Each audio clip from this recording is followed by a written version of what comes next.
স্মৃতির গভীরে হারিয়ে অতীতের এক ভুলের কারণে ঘটে যাওয়া ভয়ঙ্কর দুর্ঘটনা বর্তমান সময়ে মনে অনুতাপের সৃষ্টি করলে মানুষটা যায় পুলিশের কাছে সারেন্ডার হতে। ফলে পুলিশ পুরো ঘটনার তদন্ত পুনরায় শুরু করলে সামনে আসে এমন এক রহস্য যা কল্পনার বাইরে। একের পর এক টুইস্ট ও চরম লেভেলের এন্ডিংয়ের সাথে আজকের মুভি ব্যাকট্র্যাক।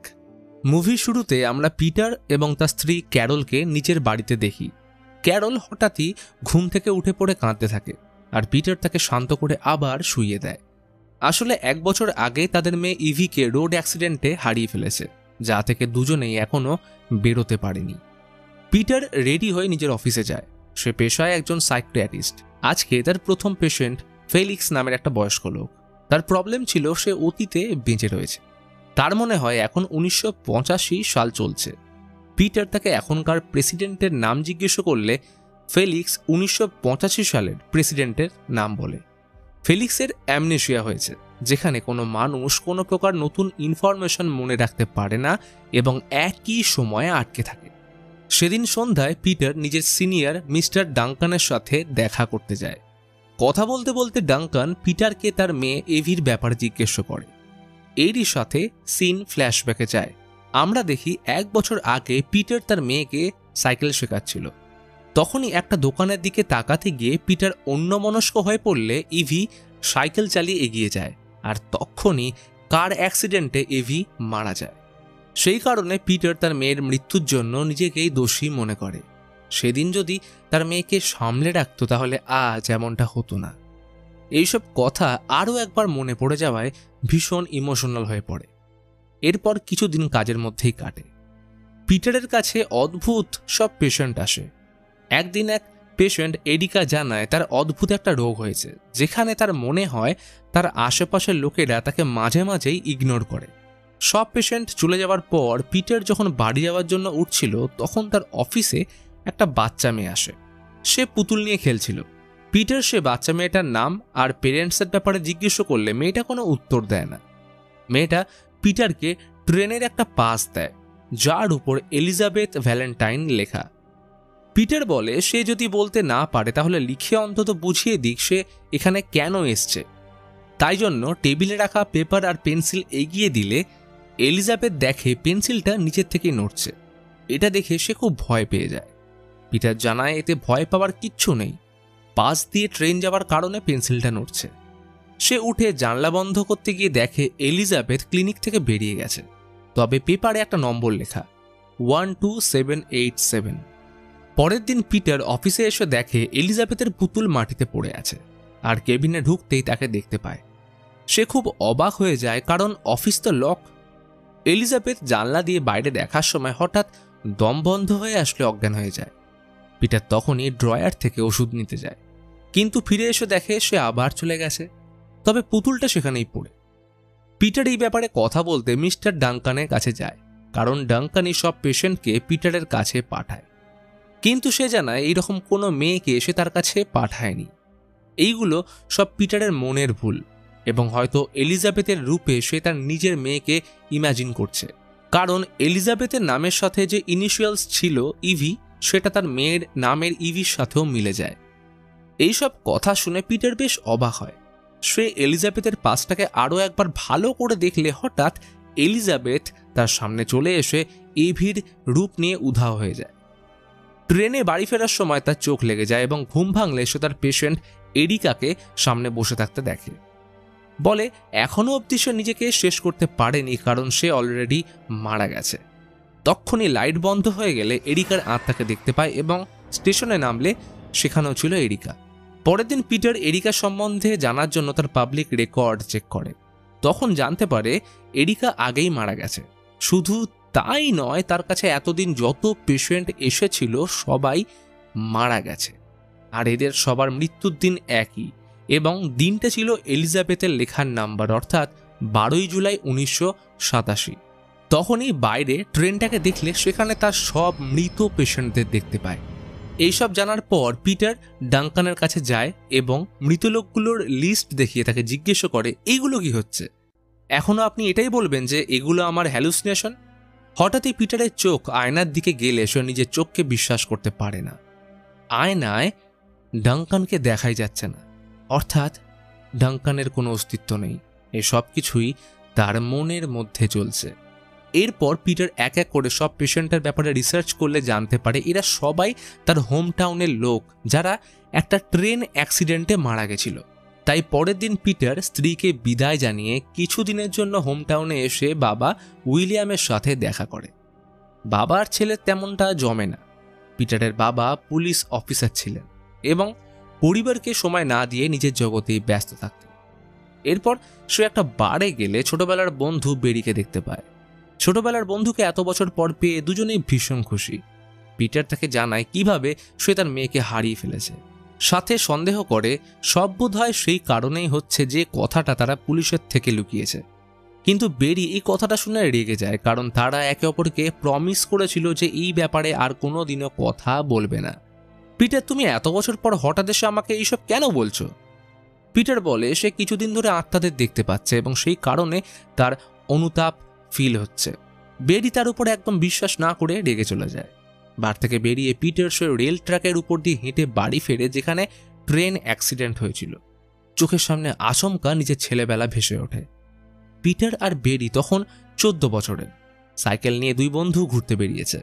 তারা ওই দিন ট্রেন লাইনের উপর সাইকেল দুটোকে রেখে জঙ্গলে ঘুরতে যায়। তবে কিছুক্ষণের মধ্যে ট্রেনের আওয়াজ শুনলে দুজনের খেয়াল পড়ে তারা তাদের সাইকেল লাইনের উপরেই ফেলে এসছে। ফলে ছুটে এসে সাইকেল লাইন থেকে সরাতে গেলেও অনেক দেরি হয়ে গেছিল, ফলে ট্রেন লাইনচ্যুত হয়। পরের দিন খবরের কাগজে বেরোয় ট্রেন অ্যাক্সিডেন্টে 47 জন মারা গেছে। আর এই প্যাসেঞ্জারগুলো আর অন্য কেউ নয়, বরং সেই পেশেন্ট যারা সবাই পিটারের ক্লিনিকে আসছিল। হয়তো তারা পিটারের থেকে নিজেদের মৃত্যুর বদলা নিতে চায়। ফ্ল্যাশব্যাক শেষ হওয়ার সাথেই সামনে এলিজাবেথ চলে আসলে তার উপর ফেলিক্স হামলা করে। পিটার যেমন তেমন করে বেঁচে বাড়ি ফিরলে ডিসাইড করে তাদের এই ভুল স্বীকার করে নেবে। তাই পরের দিন পুলিশ স্টেশনে বারবারা নামের অফিসারকে পুরো ঘটনা সে জানিয়ে দেয়। তবে সে বেরির নাম নেয় না। বারবারা জানায় এই ঘটনার পর 20 বছর কেটে গেছে, তাছাড়া এই ঘটনা পুরোপুরি তার অজ্ঞাত অবস্থায় ঘটেছে, তাই হয়তো ওর উপর কোনো চার্জেস লাগবে না। কিন্তু এই ঘটনা শুনে বারবারা ভীষণ আপসেট হয়ে পাশের কেবিনে এসে কাঁদতে থাকে। তখনই পিটারের নজর বারবারার ডেস্কের একটা ছবির উপর পড়লে বুঝতে পারে তার কাছে যে পেশেন্ট এরিকা এসেছিলেন তিনি বারবারার মা। তাই নিজের মাকে অ্যাক্সিডেন্টে হারিয়ে ফেলার ঘটনা এত বছর পর শুনে চোখে জল চলে এসছে। পিটার বারবারার থেকে ক্ষমা চাইলে বারবারা জানায় খুব তাড়াতাড়ি সে অফিসিয়াল রিপোর্ট ফাইল করবে। পিটারের মনে হচ্ছিল সে যখন কনফেশন দিয়ে দিয়েছে এইবার সব ঠিক হয়ে যাবে। কিন্তু সে যেই বাড়ি আসে আলমারি থেকে এলিজাবেথের গুনগুনানি শুনতে পায়। ভয়ে আলমারিতে চেক করতে গেলে তখনই আলমারির দরজা বাইরে থেকে আচমকা বন্ধ হয়ে এলিজাবেথ তার উপর হামলা করলে অজ্ঞান হয়ে পড়ে। কিছুক্ষণ পর জ্ঞান ফিরলে সামনে ডাঙ্কানকে দেখতে পায়। পিটার বলে আমার যা কিছু মনে ছিল সব পুলিশকে জানিয়ে দিয়েছি, এখন তাহলে এদের মুক্তি লাভ করার কথা, তাহলে কেন তারা মুক্তি পাচ্ছে না? ডাঙ্কান বলে সেই রাতের ঘটনা এখনো তোমার সত্যি মনে নেই? দুটো সাইকেলের কারণে এত বড় ট্রেন অ্যাক্সিডেন্ট আদৌ কি সম্ভব? তুমি নিজের স্মৃতির উপর জোর দাও, এখনো কিছু বাকি রয়েছে। তোমার নিজের মেয়ে কিভাবে তোমাদের জীবন থেকে হারিয়ে গেছিল সেটা মনে আছে? পিটার আবার ফ্ল্যাশব্যাকে গেলে সেই দিনের কথা মনে পড়ে। যখন সে আর এভি যাচ্ছিল তখন পিটারের নজর একটা দোকানের খেলনা ট্রেনের উপর পড়ে। সেটা দেখে কিছু একটা মনে পড়ছিল, আর তখনই এভি সাইকেল চালিয়ে এগিয়ে যাওয়ার কারণে গাড়ি অ্যাক্সিডেন্ট হয়।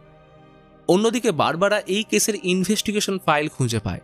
এই অ্যাক্সিডেন্ট 1987 সালে ঘটেছিল। তারই একটা ফটোতে ছোট পিটার তার বাবার সাথে সেখানেই উপস্থিত ছিল। পরের দিন পিটার আবার রেল ট্র্যাকে যায় এবং সব ঘটনা মনে করার চেষ্টা করে। তার মনে পড়ে সেই রাতে কেউ একজন ট্রেনের কন্ট্রোল রুম থেকে ট্রেনের লিভার টেনেছিল। সেই জন্য সে কন্ট্রোল রুমে যায়, আর রুমে ঢুকতেই সে শক হয়ে যায়, কারণ বেরি গলায় দড়ি দিয়ে নিজেকে শেষ করে ফেলেছে। সে তখনই বারবারাকে ফোন করলে পুলিশ পৌঁছয়। পিটার বারবারাকে জানায় সেই রাতে তার সাথে বেরিও ছিল। কন্ট্রোল রুমে পুলিশ একটা স্কুলের ব্যাচ খুঁজে পায়। পিটার বাড়ি এসে সেই রাতে এক্স্যাক্টলি কি ঘটেছিল মনে করার চেষ্টা করে। তখনই তার নজর নিউজ পেপারের উল্টো সাইডে যায়। দেখে এলিজাবেথ ভ্যালেন্টাইন বাচ্চা মেয়েটাকে। যাকে মনে করা হচ্ছিল ট্রেন অ্যাক্সিডেন্টে মারা গেছে, কিন্তু আসলে অ্যাক্সিডেন্টের আগে থেকেই মেয়েটা মিসিং ছিল। তখনই মনে পড়ে সেই রাতে সে এলিজাবেথকেও জঙ্গলে কারোর হাত থেকে বেঁচে পালাতে দেখে। পিটার তখনই পুলিশ স্টেশনে গিয়ে বারবারাকে এই ব্যাপারটা জানায় যে এলিজাবেথ নামের যে মেয়েটা ছিল সে ট্রেন দুর্ঘটনায় মারা যায়নি, বরং তার মৃত্যু আগেই হয়েছিল। এইসব ঘটনা সে কিভাবে জানে জিজ্ঞেস করলে পিটার বলে সে ঘটনার শিকারগ্রস্ত মানুষদের আত্মা দেখতে পায়। বারবারা পিটারের কথায় বিশ্বাস করতে চায় না, তাই পিটার বারবারার মা এরিকার ব্যাপারে এমন তথ্য জানায় যেটা বাইরের কারোর পক্ষে জানা সম্ভবই না। বারবারা শুনে একটু ডিস্টার্ব হয়ে পড়ে, তাই পিটারকে পুলিশ স্টেশন থেকে চলে যেতে বলে। পিটার গাড়িতে উঠে বসলে সিটে এলিজাবেথের পুতুল দেখে আবার জঙ্গলের দিকে যায়, যেখানে সেই রাতে এলিজাবেথকে দেখেছিল। জঙ্গলে সে এলিজাবেথকে উদ্দেশ্য করে বলে, আমায় বলো সেই রাতে আসলে কি হয়েছিল। আর তখনই এলিজাবেথের আত্মা তার পিছু নিতে বলে। অপরদিকে বারবারা এলিজাবেথের ফাইল খুঁজতে থাকে। ফাইল থেকে জানতে পারে এলিজাবেথ স্কুল থেকে মিসিং ছিল। আরও জানতে পারে উইলিয়াম অর্থাৎ পিটারের বাবা এই কেসের ইনচার্জ ছিল। কিন্তু অদ্ভুত বিষয় যে এলিজাবেথের রিপোর্টে তার মৃত্যুর কারণ লেখা ছিল না। সেই জন্য বারবারা উইলিয়ামের সাথে দেখা করতে গেলে জানায় সে আবার ট্রেন অ্যাক্সিডেন্টের কেসের ইনভেস্টিগেশন করছে, কারণ ট্রেন সাইকেলের কারণে ক্র্যাশ হওয়া কিন্তু সম্ভব নয়। আর মিসিং এলিজাবেথ হয়তো রেল কন্ট্রোল রুমে ছিল, কারণ তার ব্যাজ সেখান থেকে পাওয়া গেছিল। এই কথা শুনে উইলিয়াম একটু ভয় পেয়ে যায়। সে জানায় তার এলিজাবেথের ব্যাপারে কিছুই মনে নেই, কিন্তু যখন ট্রেন অ্যাক্সিডেন্ট হয়েছিল সে তৎক্ষণাৎ পুলিশ স্টেশন থেকে ঘটনাস্থলে পৌঁছয়, কিন্তু সেখানে নাকি এলিজাবেথ ছিল না। আর এইখানেই বারবারা তাকে ধরে ফেলে, কারণ দুর্ঘটনার ফলে সমস্ত রাস্তা বন্ধ ছিল, তাই পরে সেখানে পৌঁছানো পসিবল নয়। অর্থাৎ উইলিয়াম সেখানে আগে থেকেই ছিল।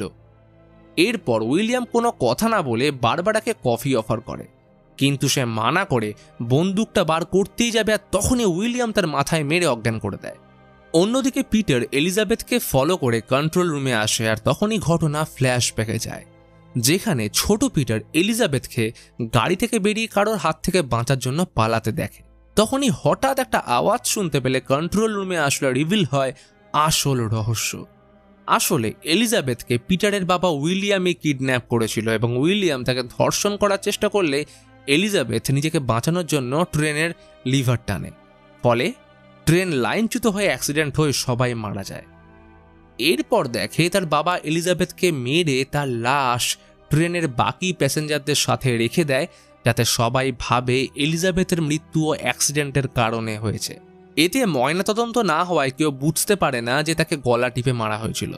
ফলে ছোট পিটার নিজের চোখের সামনে এত কিছু হতে দেখে মেন্টাল ট্রমার শিকার হয়, এবং ফেলিক্সের ডায়াগনোসিস করলে যে অ্যামনেশিয়া রোগ ধরা পড়েছিল সেটা আসলে অন্য কারণ নয়, বরং ওর নিজেরই, যেখানে তার ছোটবেলার ঘটনা কিছুই মনে ছিল না। ওদিকে উইলিয়াম অজ্ঞানরত বারবারাকে গাড়ির ডিকিতে ঢুকিয়ে মারতে নিয়ে যায়। তখনই পিটার এসে তার বাবাকে পুলিশের কাছে কনফেস করতে বলে। পিটার বারবারার নাম্বারে কল করলে ফোন ডিকিতে বেজে ওঠে, ফলে পিটার বুঝে যায় তার বাবা বারবারাকে গাড়িতে ঢুকিয়ে রেখেছে। এরপর বাবা আর ছেলের মধ্যে হাতাহাতি শুরু হয়। উইলিয়াম কোনো রকমে পিটারের মাথায় মেরে তাকে অজ্ঞান করে দেয়। পরের দিন সকালে উইলিয়াম গাড়িতে পিটারকে ব্যাক সিটে আর বারবারাকে ডিকিতে ভরে নিয়ে যাচ্ছিল, কিন্তু রাস্তায় এলিজাবেথের আত্মা হঠাৎ তার সামনে চলে এলে গাড়ি পুরোপুরি আউট অফ কন্ট্রোল হয়ে যায়, এবং দরজা খুলে পিটার গাড়ি থেকে ছিটকে বেরিয়ে পড়ে। গাড়ি ঘষতে ঘষতে সোজা ট্রেন ট্র্যাকের মাঝখানে আটকে পড়ে। দূর থেকে একটা ট্রেনের হর্ন আসছে। উইলিয়াম পালাতে চেষ্টা করলো, কিন্তু হঠাৎ সব দরজা লক হয়ে যায়। পিটারের জ্ঞান ফিরলে সামনে উইলিয়ামের বন্দুকটা পেয়ে ডিকিতে শুট করে দরজা খুলে বারবারা কোনো রকমের গাড়ি থেকে বেরিয়ে পড়ে। উইলিয়ামও জানলার ভাঙা কাঁচ দিয়ে বেরোতে যায়, কিন্তু এলিজাবেথের আত্মা তাকে গাড়ির ভেতরে টেনে নেয়, আর তখনই হলো অ্যাক্সিডেন্ট। এই ঘটনায় উইলিয়াম মারা যায়, এবং ফাইনালি পিটার সব যাত্রীদের আত্মা মুক্তি পেতে দেখে। এলিজাবেথের মুখে ছিল এক শান্তির হাসি, কারণ সে দোষীকে শাস্তি দিয়েছে। এরপর পিটার বাড়ি ফেরে। অবশেষে এখন সে কিছুটা স্বস্তি অনুভব করছিল। দেখে মেয়ের সামনে দাঁড়িয়ে, সেও বাবাকে বিদায় জানায়। ফাইনালি পিটার এই দুঃস্বপ্ন থেকে মুভ অন করে এবং তার স্ত্রীর সাথে নতুনভাবে জীবন শুরু করে। আর এই ঘটনার সাথে মুভি এখানেই শেষ হয়। মুভিতে মিস্টার ডাঙ্কান আসলে ছিলই না, পুরোটাই তার ইম্যাজিনেশন। যাদের সে মনে করার সাহস পাচ্ছিল না, সেগুলোই তার ইম্যাজিনেশন ক্যারেক্টার মনে করিয়ে দিচ্ছিল। বেরিয়েও নিজের মনে কোথাও ভুলের জন্য অনুতপ্ত ছিল, তাই সেটাকে ভোলার জন্যই সে বারে বারে মদ্যপান করত। কিন্তু পিটার আসার পর আবারও তার মনের মধ্যে সেই জিনিসটা ফুটে উঠলে এই অনুতাপের কারণেই সে নিজেকে শেষ করে ফেলে। তো বন্ধুরা, ভিডিওটা ভালো লাগলে একটা লাইক করে দিও, এবং আমাকে ফলো করতে হলে বা আমাকে মেসেজ করতে হলে ইনস্টাগ্রাম এবং ফেসবুকের লিঙ্ক ভিডিও ডেসক্রিপশনে দেওয়া রইল।